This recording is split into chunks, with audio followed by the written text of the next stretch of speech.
Naniniwala si Department of Interior and Local Government o DILG Secretary John Vic Rimulya na si dating Congressman Jing Paraas ang pasimuno at nasa likod ng 5 milyong pisong honey trap operations laban kay Executive Secretary Ralph Recto.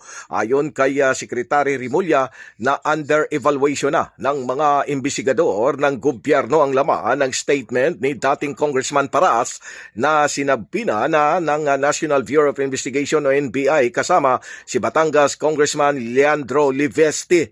Paliwanag pa ni Secretary Rimulya na lumalabas sa inisyal na imbestigasyon na si Paras ang pasimuno at mayroong koneksyon sa bugaw ng mga prostitute na iniugnay kay Executive Secretary Recto. Dagdag pa ng kalihim na lumutang ang 5 million pesos honey trap operations matapos magkaroon ng entrapment operation ang NBI sa Manila Hotel na kinasasangkutan ng talent manager at ilang mga babaeng prostitutes.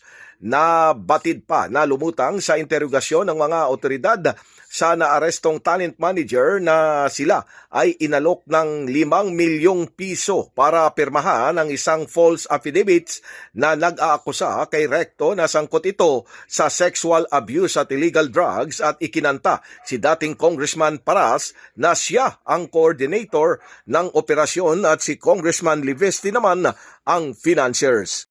Tama ka dyan. Sige po. On behalf of the DNP, we would like to confirm categorically that as of 6 o'clock p.m. last night, there's been no arrest for Senator Pato. Okay. There's been a lot of speculation na nahuli siya and it's being whisked away to the Hague. Hindi po totoo yan.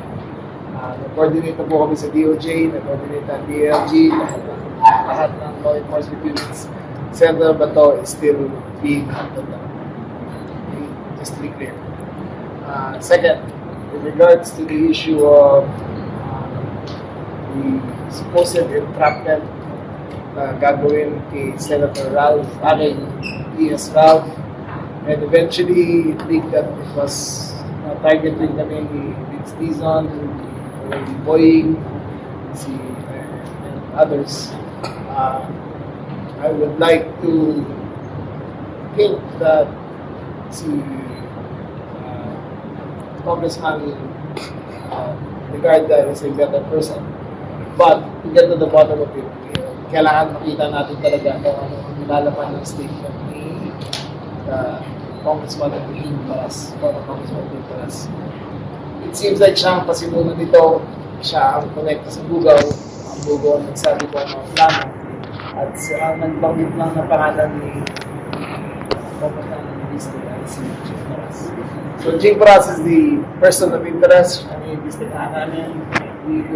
We are considering filing charges of human trafficking against him. Para sa question. Pilipinas mula sa DILG, Silvestre Rambulabay, Radyo Kayo Manggi.